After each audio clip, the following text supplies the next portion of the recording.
오미크론 기세가 꺾이지 않고 있습니다. 코로나19 신규 확진자 수가 결국 20만 명을 넘어섰습니다. 특히 오늘은 전국 초중고등학교가 새학기를 시작하는데 등교 방식도 코로나 검사도 정부 지침이 계속 바뀌어서 학교와 학부모, 학생 모두 혼란스럽습니다. 첫 소식 신아람 기자가 전해드립니다. 방역 패스가 처음 사라진 어제 코로나 신규 확진자 수가 20만 명을 넘었습니다. 어제 0시부터 밤 9시까지 전국에서 20만 4,960명이 코로나 확진 판정을 받았습니다. 종전 최다였던 지난달 22일 같은 시간대보다 4만 7천 명가량 많습니다. 서울과 경기, 인천 등 수도권에서만 12만 명 넘게 확진자가 나왔습니다. 방역당국이 대선일인 9일쯤 23만 명 넘게 확진자가 나올 거라 예측했는데 조금 더 빨라지는 모양새입니다.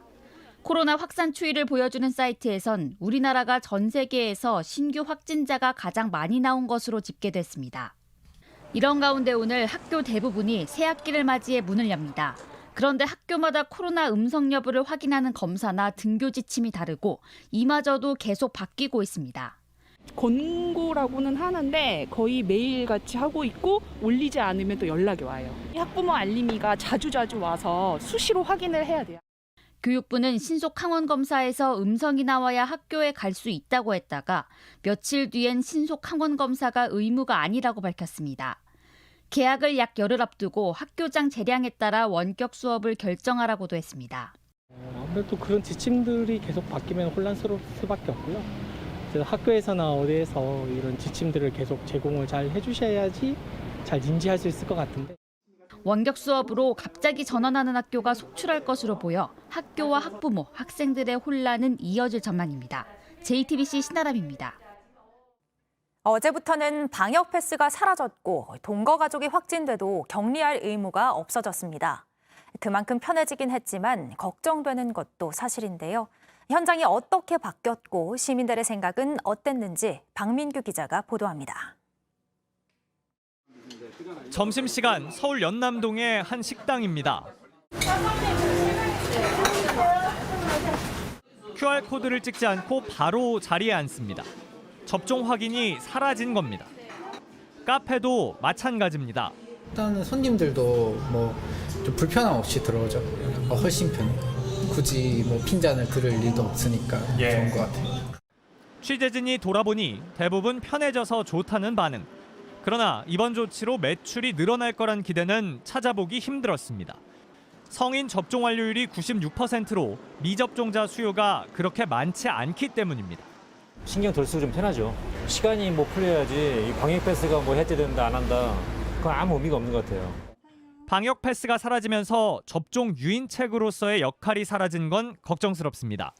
그동안 2차 접종부터 6개월까지로 유효 기간을 정해뒀지만 이 역시 사라지면서 3차 접종을 유도하기 어려워졌습니다. 시민들 생각은 엇갈립니다.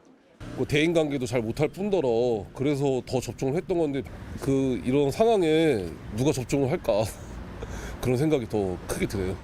3차까지 맞으면 그래도 중증률이나 사망률 줄이는 데는 도움이 된다고 발표가 되어 있잖아요. 3차 접종도 좀 마무리할 생각입니다. 1, 2차 접종률은 전 국민 90%에 달하지만 3차의 경우 이제 61%, 성인만 보면 71% 정도입니다. 정부는 미접종자의 오미크론 치명률이 3차 접종자의 7배 이상이라고 강조했을 뿐 접종률을 올리고 미접종자를 보호할 뾰족한 대책은 내놓지 못했습니다. JTBC 박민규입니다. 20대 대통령 선거가 꼭 일주일 남았습니다. 모레 금요일부터 이틀 동안 사전투표가 실시되는데요. 과거엔 사전투표율이 높으면 특정 진영에 유리하다는 얘기도 있었는데 이번엔 어떨까요? 사전투표를 앞두고 각 당이 어떤 전략을 짜고 있는지 강희연 기자가 취재했습니다.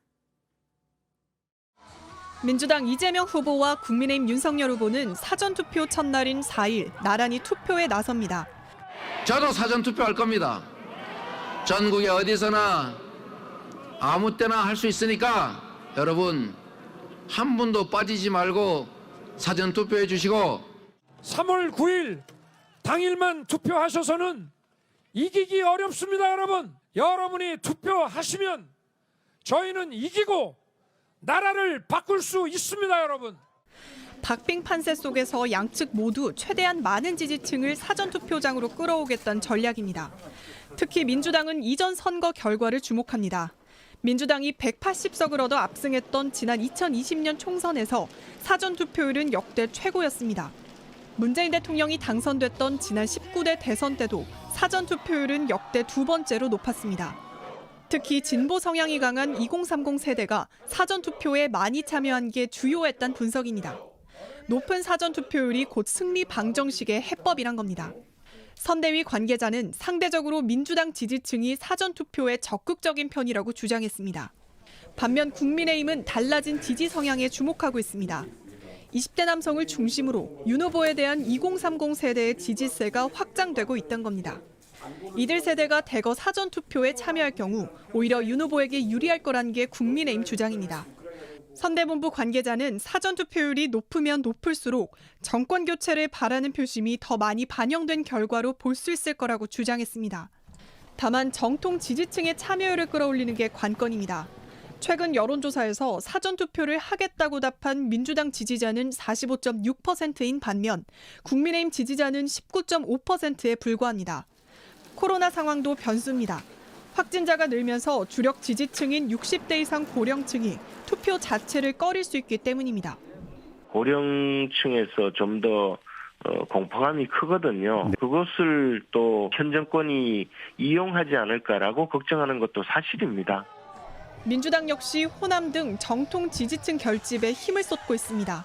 특정 진영에 유리하다 이런 공식은 깨진 것 같습니다. 어느 후보 진영의 지지층이 결집력 있게 투표에 참여하느냐의 문제가 훨씬 더 중요한. 이렇게 양측의 전망이 엇갈린 가운데 사전투표율이 대선의 주요 승부처가 될 걸로 보입니다. JTBC 강연입니다.